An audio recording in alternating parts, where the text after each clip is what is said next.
Hello everyone, very warm welcome to law point channel. Myself Saurabh Yadav, your legal studies mentor. भाई legal aptitude also legal aptitude mentor. तो भाई आज हम लोग जो चर्चा करने वाले हैं बहुत ही इंपॉर्टेंट चर्चा है, बहुत ही इंपॉर्टेंट डिस्कशन है। ये डिस्कशन आपको कोई बताता नहीं है ना, क्योंकि उसका खेल ही अलग है। आप क्योंकि कभी मुझे ये इन चीज़ों का कोई वो नहीं रहा, तो इसलिए मैं जो डील करने वाला हूँ, ठीक है, वो बहुत ही एग्जैक्ट, बहुत ही सटीक चीज़ें आपको बताने वाला हूँ। अच्छा, मैं देख रहा हूँ जैसे कि जो आपका CUET UG है, CUET PG है, या फिर किसी भी आप एग्ज़ाम की तैयारी कर रहे हैं। खासकर हम लोग आज चर्चा एग्जाम्पल हम CUET UG को लेकर समझेंगे, लेकिन ये सबके लिए एक सबक है, सबके लिए एक सही से स्ट्रेटजी फॉलो करने हैं। मैं देखता हूँ कि बच्चे, बहुत सारे अभी बच्चे इतने हैं जिनको सही से यही नहीं पता है भाई सिलेबस क्या है। ठीक, अगर किसी को ये पता है कि सिलेबस में क्या क्या पूछा जा रहा है, तो सच बताऊँ मैं, पैटर्न को अगर उनको पता है कि भाई क्या क्या आपके यूजी प्रोग्राम में क्या पूछा जा रहा है, तो सच बताऊं उनको सिलेबस नहीं सही से पता है कि भाई हमको कितना पढ़ना है, क्या पढ़ना है, सिलेबस क्या है। बहुत बच्चे हैं जिनको सिलेबस भी पता है, जिनको पैटर्न्स भी अच्छे से पता है, लेकिन उनको बच्चा ये एक एग्जैक्ट चीज़ नहीं पता है जो आज मैं उसको समझाने वाला हूँ एग्जाम्पल की तरह से, है ना। ठीक, तो बहुत सारे कैटेगरी के बच्चे, अलग अलग कैटेगरी के बच्चे, मुझे इस बात की दुख भी होती है आज जब बच्चे पूछते हैं कि सर मेरा डोमेन में ये नहीं है, पैटर्न में क्या पूछा जाएगा, कितने क्वेश्चंस पूछे जाएंगे, सिलेबस क्या है। कुछ बच्चे सिलेबस जानते हैं, इनको पता है कि सिलेबस में कितना पढ़ना है। ठीक, तो वो सब चीज़ें तो अलग है, उस पर हमने वीडियो बना रखी है। आज जो मैं आपके साथ खुलासा करने वाला हूँ, जो मैं आज आपको बताने वाला हूँ, आप देख कर दंग रह जाएंगे। ठीक, चलो एक एक चर्चा करते हैं, फिर आपको वो चीज़ें समझ में आएंगी जो मैं आपसे कह रहा हूँ। एग्जाम्पल लेते हैं CUET UG। देखो CUET UG का एग्जाम्पल लेते हैं, लेकिन ये हर एग्ज़ाम के लिए भाई, हर एग्ज़ाम के लिए। देखो अभी मुझे पता है कि सारे बच्चे ये जानते हैं कि हमें एक लैंग्वेज पढ़ना है, और दूसरा हमें GT पढ़ना है, और तीसरा हमें डोमेन। ठीक, डोमेन ये बच्चे जानते हैं।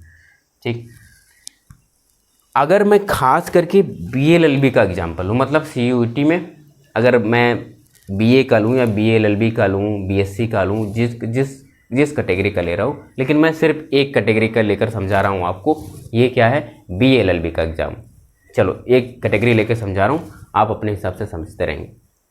देखो आप सभी को पता है कि BA-LLB में आपको लैंग्वेज, GT और डोमेन पूछा जाएगा। ठीक, इतना बात सबको पता है, बहुत सारे बच्चों को नहीं पता है, तो वो क्लियर करते रहेंगे। ठीक, अब देखो आप सभी को पता है लैंग्वेज में आपको कितने क्वेश्चंस करने हैं, 40। GT में कितने करने हैं, 60। और आपको डोमेन कितने करने हैं, 40 मार्क, 40 क्वेश्चंस। ठीक, देखो ये बात सभी को समझ में आई, इतने क्वेश्चंस करने।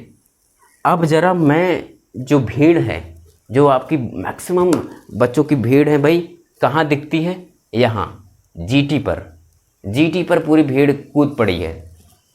बच्चा आप कुछ समझो, ज़रा समझो। देखो यहाँ देखो GT में आओ, बात करें हम लोग सिलेबस की, तो यहाँ देखो मैथ, रीजनिंग। अब आओ आपका करंट, आपका हिस्ट्री, चलो बढ़ते जाओ, जियोग्राफी, भूगोल, मतलब है ना, इतिहास, भूगोल, इकोनॉमी, आपका अर्थव्यवस्था, और साइंस। ठीक, आपका विज्ञान। ठीक, विज्ञान, इकोनॉमी, अर्थव्यवस्था, और लास्ट में आपका मिसलेनियस, विविध। देखो अब देखो मैथ्स में कितने आएंगे भाई, कोई क्लियर नहीं, लोग कहते हैं 10, रीजनिंग में 10, करंट में 10, हिस्ट्री में 5, जियोग्राफी में 5 ही ले लें, इकोनॉमिक्स में 5, साइंस में 5, हम लोग मैनेज कर लेंगे, और यहाँ से 5। तो देखो 10 10 30, और ये 5 5 25, कितना हो रहा है भाई, थोड़ा बढ़ा लेंगे, 25। अभी हमारे 5 क्वेश्चन कम पड़ रहे हैं, तो यहाँ हम 8 कर ले रहे हैं, और यहाँ 6 कर ले रहे हैं। तो देखो यही है आपका डिवीजन, इतने क्वेश्चंस आ रहे हैं आपके। ये देखो ये क्वेश्चंस हैं, 1 मिनट बताओ। ठीक, ये क्वेश्चंस हैं।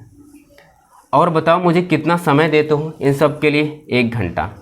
समय कितने देते हो? 1 घंटा, 1 घंटा, 1 घंटा, 1 आवर, 1 आवर, 1 आवर, 1 आवर। तो भाई देखो कितने बार हो गए, 1 2 3 4 5 6 7 8, ये आपके 8 घंटे हो गए। कितने घंटे हो गए भाई? 8 घंटे। 8 घंटे में आप गेन कितना कर रहे हैं? 60 मार्क्स। कितने भाई? 60 मार्क्स।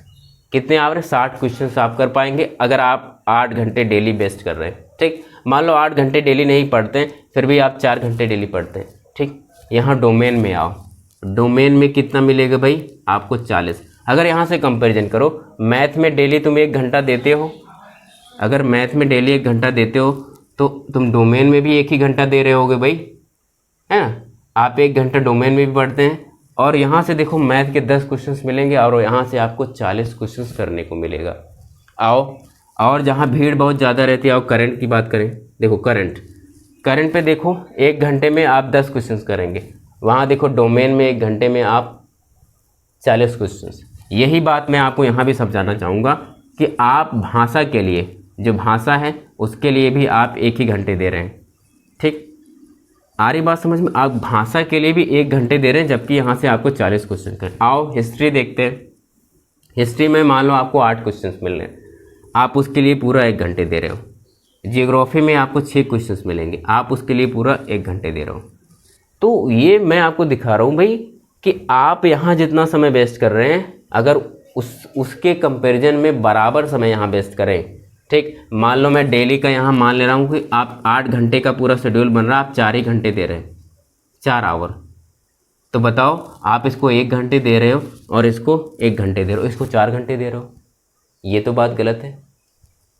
तो पूरा फोकस मैं, अब अगर आपको सिलेक्शन सच में लेना है, आपको सच में सिलेक्शन लेना है, तो पूरा पहले फोकस आपको अपना डोमेन तैयार करना है, और साथ ही साथ आपकी भाषा। ये दोनों ही बहुत इंपॉर्टेंट है, क्योंकि यहाँ से आपको मिल रहे हैं पूरे 80 क्वेश्चंस। ठीक, तो आप यहाँ 2 घंटे दे रहे हैं भाई, ये तो बहुत गलत, मतलब बहुत गलत बात है। और ज़रा सिलेबस देखो, मैं तो अभी मैथ का सिलेबस देखो इतना विशाल है, रीजनिंग का सिलेबस इतना विशाल है, करंट का तो कोई सिलेबस ही नहीं, डेली पढ़ते रहो करंट ख़त्म ही नहीं हो रहा। हिस्ट्री वो भी बहुत विशाल, जियोग्राफी उसका भी कोई और छोर नहीं, इकोनॉमी इसका भी कोई जीटी में कोई और छोर नहीं, साइंस इसका भी बड़ा लंबा चौड़ा भाषण विविध। तो मैं ऐसा नहीं कर रहा कि इसको छोड़ो, मैं ये बता रहा हूँ कि इसके और इसमें क्या इम्पोर्टेंस है। अगर जो बच्चा देखो, जो बच्चा डोमेन में समय दिया, मैं कहता हूँ डोमेन में कोई बच्चा जो डेली 3 घंटे या 2 घंटे देता है, और वही लैंग्वेज में वो 2 घंटे देता है। ठीक, ये 2 घंटे लैंग्वेज और 2 घंटे ये डेली अपने खुद से ये समय देता है, 2 घंटे आपका डोमेन, और 2 ही घंटे इनको देता है, 2 घंटे, बस 2 घंटे, क्योंकि इसका इतना ही लिमिट है भाई। अब बताओ, अब आपको समझ में आ रहा है पूरी थ्योरी? जो बच्चा पूरा भाषा 40 का 40 लेके आएगा, जो बच्चा डोमेन में 40 का 40 लेके आएगा, उसका सिलेक्शन तय है। अब देखो यहाँ कैसे छोड़ोगे तुम, यहाँ तो तुम्हारे पास ऑप्शन, यहाँ का सिलेबस इसके सिलेबस से 10 गुना है भाई, इसके सिलेबस का 8 गुना है, 8 गुना बड़ा सिलेबस है, 8 गुना बड़ा। ठीक, 8 गुना बड़ा है आपके डोमेन से, ये भाषा से भी 8 गुना बड़ा है। कितना? 8 गुना बड़ा। आ रही बात समझ में? तो मैं आपको क्या समझा रहा हूँ, आपको पूरा अच्छे से समय डोमेन पे भी देना है, लैंग्वेज पे देना है, उसके बाद इसमें से छांट लो, इसमें से छांट लो भाई तुमको क्या नहीं आता है, बिल्कुल नहीं आता है, जड़ से नहीं आता है, तो उसको छोड़ दो। जैसे कि मैथ में दिक्कत है तो मैथ में 10 क्वेश्चन है, छोड़ो। रीजनिंग में 10 हैं, उसको भी छोड़ो। बाकी करंट अगर आप पढ़ पाते हैं भाई, अब यहाँ डिसाइड कर लेना कि आपको कौन सा पोर्शन अच्छा आता है, या आपको कितने पोर्शन अच्छे से कवर करने हैं। ठीक, आ रही बात समझ में? या इसका आप एक क्वेश्चन बैंक बना लें, लगभग 800 क्वेश्चन के, 800 क्वेश्चन के क्वेश्चंस बैंक बनते भाई, जिसमें सारे सवाल फंस जाएंगे आपके 60 के 60। आ रही बात समझ में?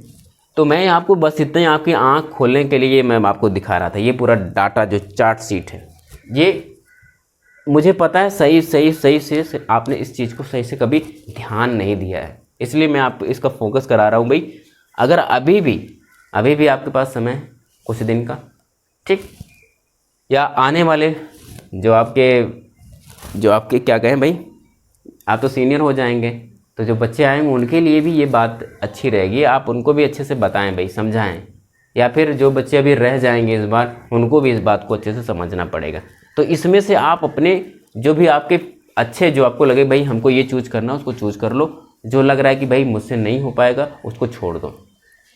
क्लियर है? मुझे उम्मीद है आप इस पूरे खाके को देखकर एक बात समझ में आ गए। सर जब भी किसी चीज़ का एग्ज़ाम दें तो पहले सिलेबस को ध्यान से देखें, पैटर्न को। पैटर्न जब मुझे समझ में आ जाए पैटर्न, तो फिर हम उसके क्वेश्चंस पे चले जाएं। क्वेश्चन भी समझ में आ जाए तो फिर हम उसको समय पर चले जाएं। जब समय का भी मुझे थ्योरी समझ में आ जाए, फिर हम उसको सिलेबस को देखें। सिलेबस जब हमको समझ में आए, फिर हम ये देखें कि सिलेबस किस चीज़ का बहुत ज़्यादा है, ठीक।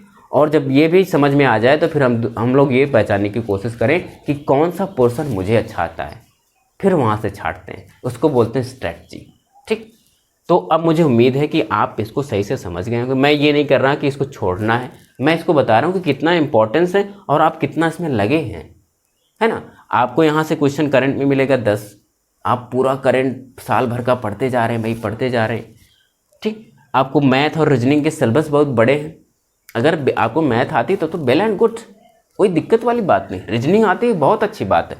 जियोग्राफी, हिस्ट्री चीज़ें ये सब याद करने वाली हैं। अगर ये सब आपको आ जाए तो बहुत अच्छी बात है, नहीं भी आ रही तो कुछ सेलेक्टिव क्वेश्चंस को आप करके ही जाना चाहिए मेरे हिसाब से, ठीक। बाकी आपको जो अच्छा लगे वो बिल्कुल करें। मुझे एक बात, आपको चीज़ें बड़ी सफाई से आपके सामने रखनी थी, मैंने वो चीज़ें रख दी हैं। आप अपने हिसाब से कर सकते हैं। बस मैं आपसे उम्मीद करूंगा कि अगर ये वीडियो आपको पसंद आई हो, ये इन्फॉर्मेशन आपको अगर लगा हो भाई कि हाँ इसमें कुछ है, तो आप इस वीडियो को शेयर करें, जितने भी लोगों तक शेयर करें, बता दें भाई, सबको बता दें, है ना।